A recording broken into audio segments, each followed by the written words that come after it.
बिहार विधानसभा चुनाव 2025 के लिए लोक जनशक्ति पार्टी रामविलास के राष्ट्रीय अध्यक्ष चिराग पासवान ने अपनी चुनावी रणनीति स्पष्ट कर दी है। आरा में आयोजित नव संकल्प महासभा में उन्होंने घोषणा की कि उनकी पार्टी आगामी चुनाव में सभी 243 सीटों पर चुनाव लड़ेगी। हालांकि उन्होंने ये भी कहा कि वो किस सीट से चुनाव लड़ेंगे ये निर्णय पार्टी कार्यकर्ताओं पर छोड़ा गया है। वैसे इसके बाद ये सवाल उठने लगा है कि क्या लोजपा आर के राष्ट्रीय अध्यक्ष चिराग पासवान किंग मेकर बनने की राह पर तो नहीं चल पड़े हैं या फिर ठीक अपने पिता की तरह सत्ता की चाबी अपने हाथ में रखना चाहते हैं।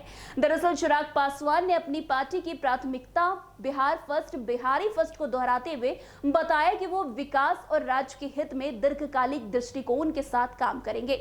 उन्होंने ये भी स्पष्ट किया कि बिहार में उनके लिए मुख्यमंत्री पद का चेहरा नीतीश कुमार ही होंगे, जिससे ये संकेत मिलता है कि चिराग पासवान और उनकी पार्टी राज्य में गठबंधन या तालमेल के मद्देनजर राजनीतिक रणनीति बना रहे हैं। वैसे चिराग पासवान के इस कदम को उनके पिता स्वर्गीय रामविलास पासवान की राजनीतिक विरासत को आगे बढ़ाने के रूप में देखा जा रहा है।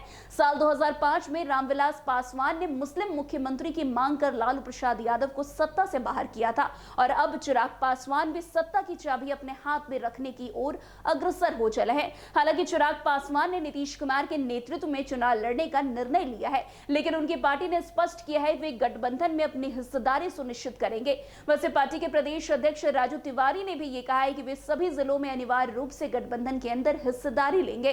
वैसे आपको बता दें, विकासशील इंसान पार्टी यानी कि वीआईपी के नेता मुकेश सहनी ने चिराग पासवान के इस कदम पर प्रतिक्रिया व्यक्त करते हुए कहा कि चिराग की पार्टी की रणनीति स्पष्ट नहीं है और उन्हें अपने नेतृत्व पर ध्यान केंद्रित करना चाहिए। चिराग पासवान का ये कदम बिहार की राजनीति में महत्वपूर्ण मोड़ ला सकता है। उनकी पार्टी चुनावी रणनीति और गठबंधन में हिस्सेदारी की दिशा आगामी चुनाव में निर्णायक भूमिका निभा सकती है। अब यह देखना होगा कि चिराग पासवान अपनी पार्टी को कितनी सीटों पर चुनाव लड़वाते हैं और गठबंधन में अपनी स्थिति को कैसे मजबूत कर पाते हैं।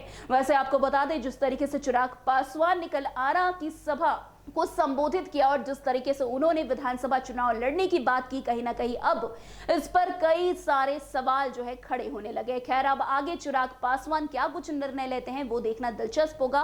क्या आगे चलकर चिराग पासवान के निर्णय से नीतीश कुमार या एनडीए को कोई नुकसान भी हो सकता है, वो भी देखना काफी दिलचस्प होगा। तो आज की इस खबर में बस इतना ही। अन्य खबरों में हमारे साथ ऐसे आगे बने रहे और देखते रहे। तब तक के लिए NBC 24 धन्यवाद।